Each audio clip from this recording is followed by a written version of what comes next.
Good morning, guys. Happy Saturday. Before I get too far ahead of myself, hey there, my name is Savannah, and if you're new to the channel, welcome. And if you are a returning subscriber, welcome back, of course. But today is market day, as you can probably see from I have all of my stuff going on in here. So today's market day. My mom is on her way. She's gonna help me out today. And today's event is at the Rustic Fox in North Aurora, and it is I think it's a 4-hour event. It's not that long, but we'll see. I have a lot of stuff for 4 hours, I feel like, so I think we'll be okay. But so I am up, I'm ready to go. I'm gonna start packing my car, and I will see you guys there.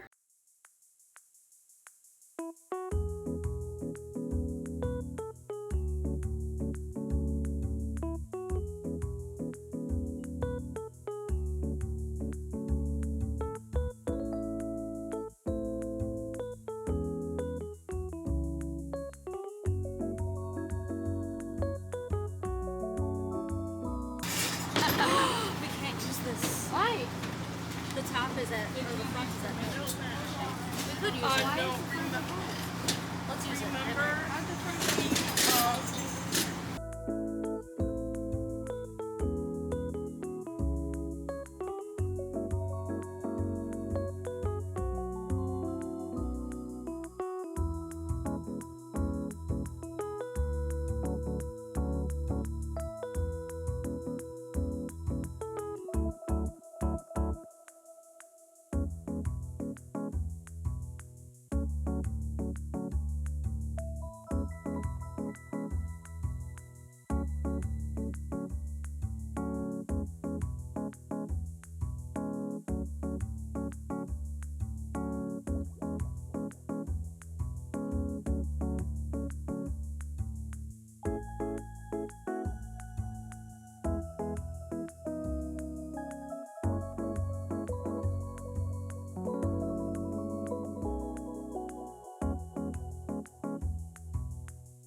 finished setup.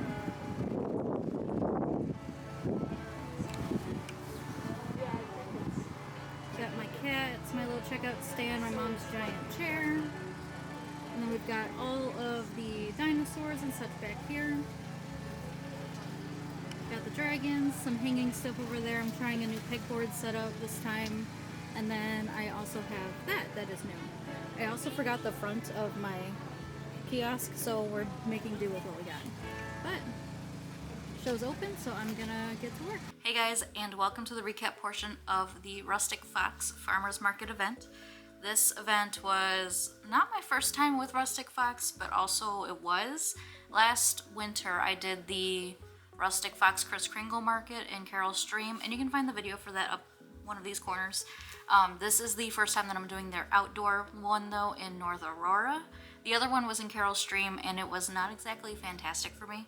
It was okay, but it was very slow for a 2-day market, and it was just not worth the 2 days for me personally. Other people did great, but so basically this was to kind of check out the vibe of what the difference is between the two markets.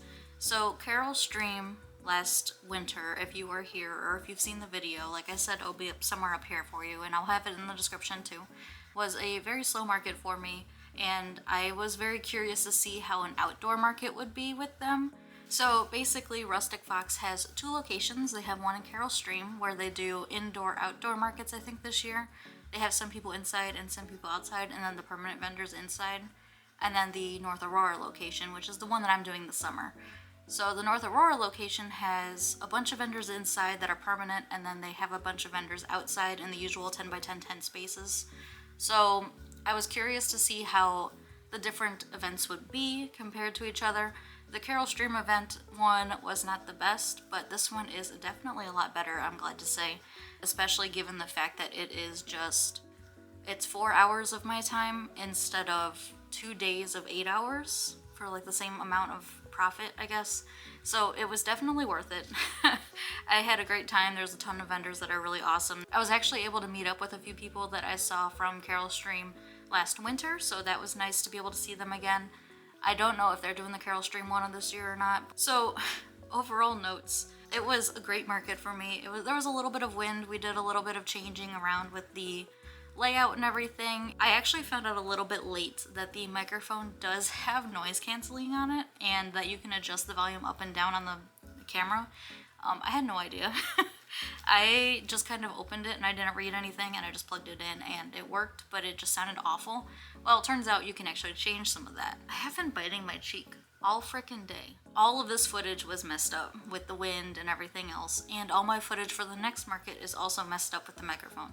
So hopefully for the next Rustic Fox event I can kind of get back on that. But if you did see, we did do a different layout. I had my mom with me helping me out this time around instead of my boyfriend. He was with his mom for Mother's Day because this event did happen Mother's Day weekend. So it was May 10th from 10 to 2, which I felt like was a little bit short actually. I kind of think it should be 10 to 4 at least. I understand why it's 10 to 2, but the store itself is open from 10 to 6, so I feel like a 10 to 4 would have been a better time frame. Because at 2 o'clock there was still people walking around shopping, so it seemed like a really early closing time, but I don't know. It's up to them, I suppose, but it just makes sense, I think, for it to be a little bit longer, even by like an hour. In my experience, Rustic Fox has always been really good about organizing these events. I think for me, the timing was just kind of weird, but I'm not gonna be like, oh my god, this was awful or anything like that. There was a few things that I did hear that people were saying, and so the last video that I did was CrochetCon, and I was talking about how CrochetCon was such a good market for me. It was my best market that I've ever done, and all that, and this one was definitely not anywhere close to it, and I think that there is a few reasons that are 100% why. So there was me, there was one crocheter behind me and to the left, there was one in front of me to the left, there was another one on the side. So there was 4 crocheters that I can think of, maybe 5. I want to say there was 4 though. But all of us were selling amigurumi. There was a few selling blankets and pot holders and stuff like that. But for the most part, everybody had amigurumi, so it was very saturated in that sense. I mean, there was 120 pop-up vendors, I think, or 100 pop-up vendors, but it definitely felt like it was pretty saturated. And the only reason why I say that, like, I wouldn't have noticed personally. I would have been like, oh, there's 4 other crocheters, cool. But there was people that were walking by my booth saying, oh, there's another one of these, how come these are so popular this year? Oh, these are really popular, these are really common, these are really expensive compared to the other one, and things like that. So that was kind of a surprise. I do know that they do jury it to a point, but also I think that they still accept people throughout the year for this event, so I don't know if they only allow a certain number of people in or not. But there was quite a few of us. There was, of course, a lot of farmers market items like bakers, and there was some food trucks. The food trucks were really good, by the way. I don't know where Rustic Fox finds these people, but there was a pierogi truck that was really good. My mom got like 7 pierogis, like some strawberry and some cream cheese. I've never had a strawberry pierogi, but it was really good. And then there was a taco truck and a barbecue truck that had some really good looking nachos. I don't know where they find these people. And of course there's like lemonade and coffee and things like that. It was overall a pretty cool market. I enjoyed myself. Like I said, I wish it was longer than 4 hours because I think I could have spent an extra probably hour or so just walking around the market and just looking at people's stuff. There was some really cool artists there. There was somebody behind me. I wish that I got her name. I hope that she's at another market, but she was selling this beautiful, like intricate sea turtle mug that was absolutely stunning. It had so much detail in it. It was priced at like 150 bucks, which I think was still kind of crazy cheap because it was very detailed. It was very intricate. Like the inside had like an ocean cave and stuff on it. I'll have to see if I can find her again because that was such a pretty mug. And I wish I could have bought it, but I was like, I'm trying to save money because I am moving in August, so I'm trying to save money instead of spending it, but that would have been a beautiful addition to my collection. I was able to talk to one of the other crocheters. Her name was, I want to say her business was the Yarn Doctor. I'll put her tag down below if I can double check and make sure that one's correct. But she sold a lot of amigurumi once again, but she had these really cute little cactuses and pots that I thought was adorable. And if you pull them out, they've got like little butt cheeks. I had to buy one of them because I love being able to buy like little things from other crochet artists just to kind of show my support, but this got me. I had to get it. But yeah, overall the market was great. If you by any chance have the same kiosk that I have from Texwood Builds, do not leave the front at home because it is wobbly. And I love this kiosk. There's nothing wrong with it other than that. Like, I absolutely love it. It is just so wobbly without the front. So do not put it up without the front. I did it that day just because I was like, I needed a kiosk of some sort for the setup that I have. And I definitely was like, I need to remember that needs to be on there because it was wobbling so much during the day. I would not recommend it.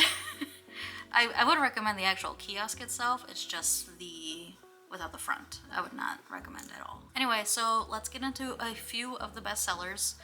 This market was really popular for the small items specifically. Some of my best sellers though, it was definitely the little things. I was not selling anything huge at this market, like none of my big items sold, which I'm not too surprised by. I feel like in summer there's not usually a ton of big sales, but I don't mind doing the summer ones, but I think next year I'll kind of think twice about signing up for so many summer events because they definitely don't seem to be selling as much, but also it's money that, you know, comes into my account, so I can't really complain too much. You know, I've got bills to pay and everything. So over the course of the entire 4 hours, so if you remember, it was 4 hours, 10 to 2 p.m. So over the entire course of this event, we had about 15 orders. So like I said, it wasn't super great. It did feel busier than their indoor Kris Kringle market at the other location. And I think that is because the Kris Kringle location, I made about double the sales that I made at this one, but that was over the course of 2 days for 8 hours a day. So this was just the 4 hours, and I made half of what I made at Carol Stream, so this was definitely worth it if you're looking at profits per hour or profits per minute or whatever. I did sell 3 hanging plant plushies, and that's these little guys. One of them was a fern that I had from last winter that I'll probably end up bringing back this autumn because my next event is in June for this, and then I'll have another event with them in August. So I'll probably bring the fern back in August, and then I have strings of pearls, and I want to put some pothos out too for my June event with them. I also sold 4 loaf cats. Not a surprise at all, the loaf cats are always popular. There was one other crocheter also selling the loaf cats, but they were selling the one from Annie Caraway Arts. The one that I'm selling is the Big Beebs one. I did sell 2 frog plushies, and that is the Frogs with the Lily Pads by Easy Amigurumi Crafts or something on Etsy. I'll put their, as usual, I'll put the names down here for you guys. I did also sell some bees. The bees are a little bit different this time around. I don't think I have a picture of them, but I have like a half finished one here. I just put little feet on them, and then I do little double wings on them for this year. I decided to do a few bees this year just to kind of test them out. They're still popular, fortunately or unfortunately. So I'm trying to find like a different little way for me to do them that I like the way that they are, because the little spheres just don't do it for me. So this time I'm doing little leggy dudes. They've got like little feet on them. And then I'm doing like a double wings on them. Kind of like my Valentine's bees, but just a little bit different. But I sold a few of those. I sold 3 or 4 of those. And then I sold 3 whale plushies. And these guys are also a little bit new. I'm doing a few new colors in them, but I'm not doing anything super crazy. And since there was so few actual orders, I'll just go ahead and mention the ones that were also sold that were there, that weren't quote unquote bestsellers, because I didn't sell more than like 1 of them. But the mini octopi were also sold. I sold 2 of the mini octopi. They are a new item that I introduced at this market as part of like my little minis keychain collection.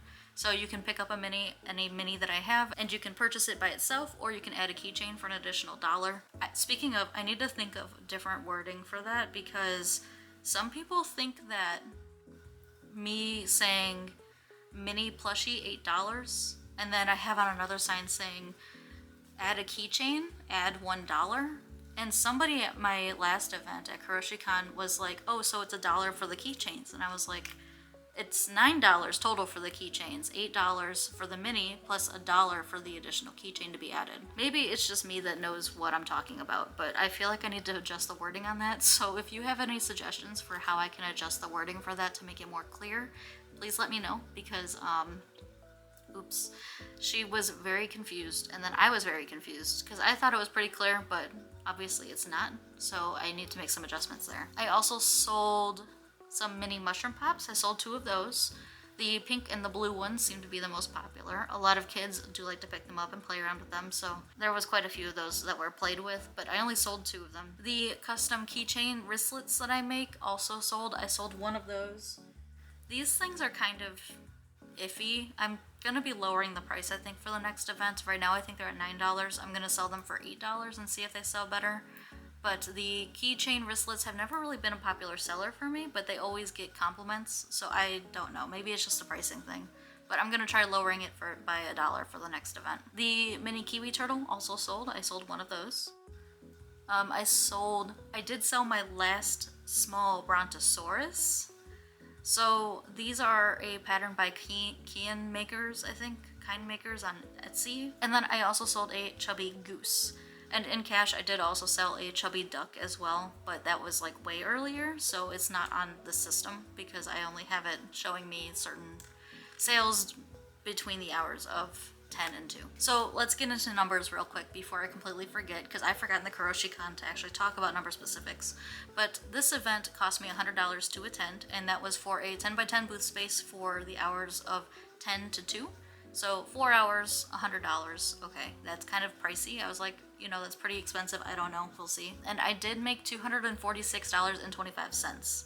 So I did make a profit of $146.25. But that's before we take out the food and take out the gas.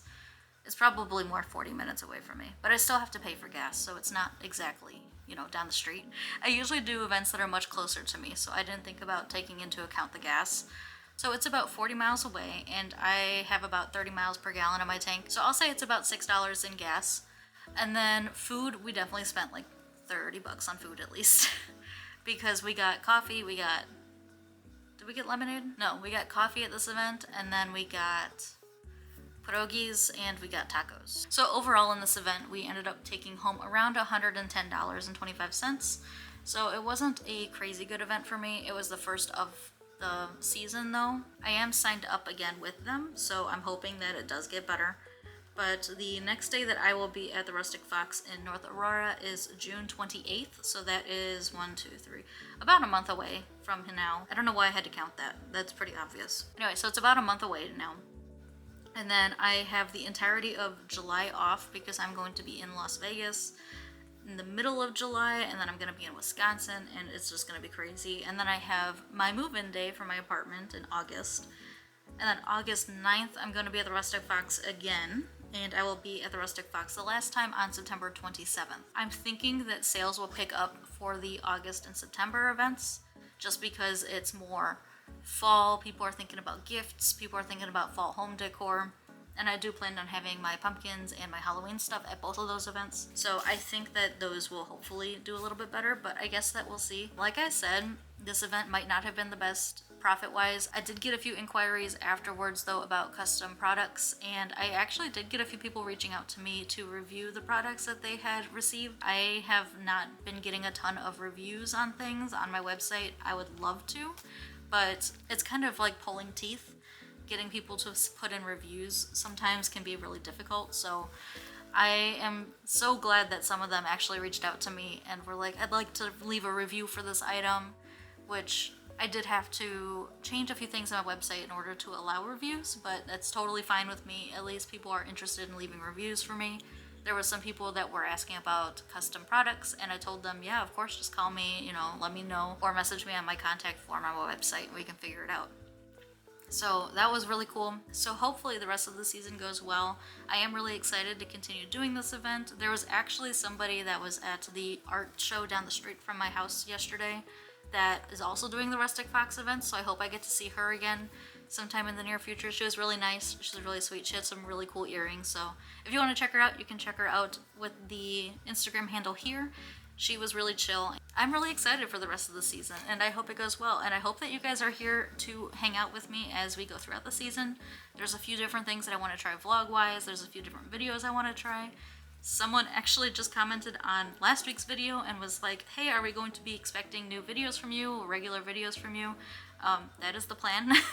However, the plan has always been to have regular weekly videos out, and it just has not been able to happen because of various things. Hopefully this is the start of actually being able to put videos up weekly, and so hopefully I'll get some new videos out for you guys on a weekly basis that you guys are actually interested in. And once again, if you are interested in market vlogs, crochet vlogs, or anything like that, just in general the life of a small business owner, go ahead and subscribe down below. Be sure to like the video and let me know in the comments what you're working on while you watch these. I know that when I watch any small business vlog, or even lately I've been watching Love Island again, because Love Island season 7 comes out in 2 days, so I've been rewatching season 6 again just because I need something to watch. Temptation Island was good, but it was only 10 episodes. Anyway, so let me know in the comments down below what you're working on while you watch this video, and I will talk to you guys later.